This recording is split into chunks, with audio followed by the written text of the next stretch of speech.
सर्व शेतकरी बांधवांना नवीन वर्षाच्या खूप साऱ्या शुभेच्छा. शेतकरी बंधूंनो, नवीन वर्ष सुरू झालेलं असून बँकेपासून PM किसानपर्यंत बरेचसे बदल झालेले आहेत. हे बदल कोणते आहेत, नवीन नियम कोणते आहेत, त्याची A to Z माहिती आज आपण या व्हिडिओच्या माध्यमातून घेऊयात. तत्पूर्वी आपण या चॅनलवर नवीन असाल तर आपल्या शासन निर्णय GR या यूट्यूब चॅनलला सबस्क्राईब करा आणि बेल आयकॉनला प्रेस करा, म्हणजे असेच नवनवीन माहितीपूर्ण व्हिडिओ आपल्यापर्यंत सहज पोहोचतील. शेतकरी बंधूंना नवीन वर्ष सुरू होताच केंद्र सरकार आणि बँकिंग व्यवस्थेशी संबंधित काही महत्त्वाचे नियम आता लागू झालेले आहेत आणि याचा थेट परिणाम शेतकरी वर्गावरती होणार असून जर शेतकरी वर्गाने वेळेत आवश्यक कामे पूर्ण नाही केली तर आर्थिक अडचणींना सामोरं जावं लागू शकतं. यामध्ये PM किसान सन्मान निधी असेल, बँकिंग व्यवहार, कर्ज, अनुदान, डिजिटल पेमेंट अशा वेगवेगळ्या सेवांवरती या बदलांचा मोठा प्रभाव पडणार आहे. त्यामुळे शेतकरी बंधूंनी हे नियम समजावून घेऊन तात्काळ पावलं उचलणं गरजेचं आहे.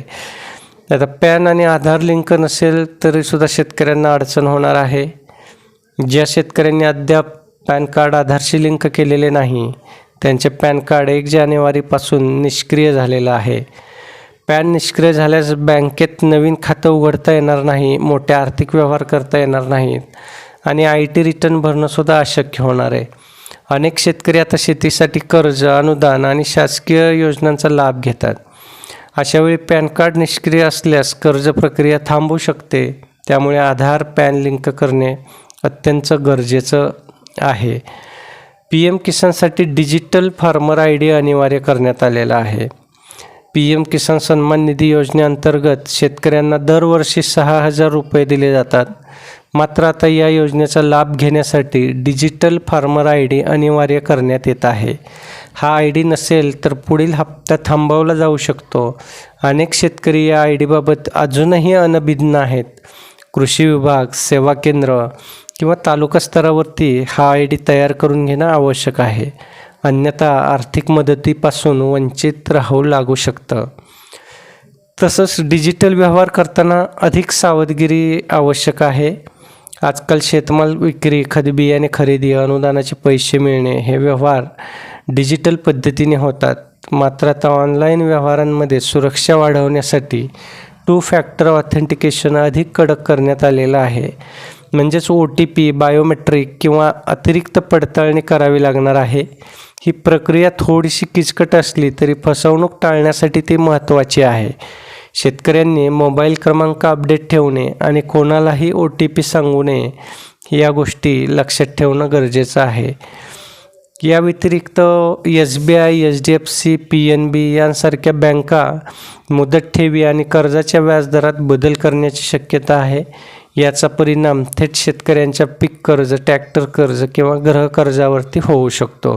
व्याजदर वाढल्यास कर्जाचा हप्ता वाढेल, तर FDवरील व्याज बदलल्यास शेतकऱ्यांच्या बचतीवरती परिणाम होणार आहे.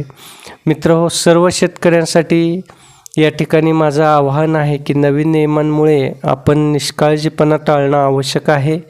आपण आपलं पॅन आणि आधार हे लिंक केलेलं आहे का हे तात्काळ तपासून घ्या. आपला डिजिटल फार्मर ID तयार केलेला नसेल तर तो तयार करून घ्या. अधिक माहिती आपल्याला फार्मर ID बद्दल आवश्यक असेल तर या व्हिडिओच्या शेवटी लिंकवरती जाऊन तो व्हिडिओ आपण बघू शकता, म्हणजे फार्मर IDचं महत्त्व आपल्या लक्षात येईल.